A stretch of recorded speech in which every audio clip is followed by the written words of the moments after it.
पहिली गोष्ट म्हणजे आम्ही लॉटरी महाराष्ट्र राज्य लॉटरीची आमच्या शाखा आहे महाराष्ट्राची, तिकडे आम्ही भेटण्यासाठी एकत्र आलो सर्व. आणि नंतर आम्हाला खबर म्हणजे आम्हाला समजलं की बाबा लॉटरी बंद करणार आहे. ती मला एप्रिलमध्ये लास्ट ड्रॉ आहे गुढीपाडव्याचा, त्याच्यानंतर लॉटरी बंद होणार आहे असं आम्हाला समजलं. आमच्या महाराष्ट्रामधल्या ज्या टोटल युनियन आहेत प्रत्येक याच्या, त्या आम्ही सर्व एकत्र आलो आणि त्याच्यासाठी आम्ही ही मोहीम चालू केली आहे. कारण ही जी 55 वर्ष लॉटरी आपली चाललेली आहे महाराष्ट्र राज्य लॉटरी, ही बंद करायचं म्हणजे एक ऐतिहासिक गोष्ट आहे. याच्यावर घाला घालायचा कोणाला अधिकार नाही आहे.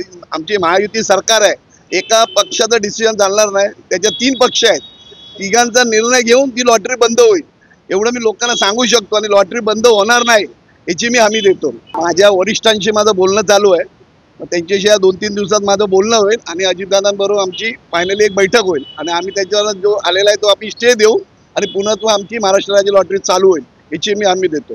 आता तरी मला 7-8 वर्ष झाले लॉटरी घेत. आता फायदा होतोय ना, नक्की महाराष्ट्रामध्ये नक्कीच फायदा होतोय मला लॉटरीमध्ये. हो, मला 2दा लागले महाराष्ट्रात. हा नाही ऍक्च्युली आहे ना, आम्हाला एक होप असते की बाबा काहीतरी लॉटरी लागेल, तर त्याच्यामुळे मला तरी वाटतं की लॉटरी महाराष्ट्र लॉटरी बंद नाही नको होऊ दे असं. तरी होप आहे आम्हाला की बाबा कुठेतरी कर्ज असतं किंवा काय तर ते ह्याच्या मार्फत जरा थोडं कमी होतं. आम्हाला एक होप असते, लागते लॉटरी. मला नाही पण कोणातरी लागते. मलाही लागलेली आहे लॉटरी, असं नाही पण लागले. पण माझ्या मते असं वाटतं की बाबा महाराष्ट्र लॉटरी बंद नाही नको होऊ दे असं.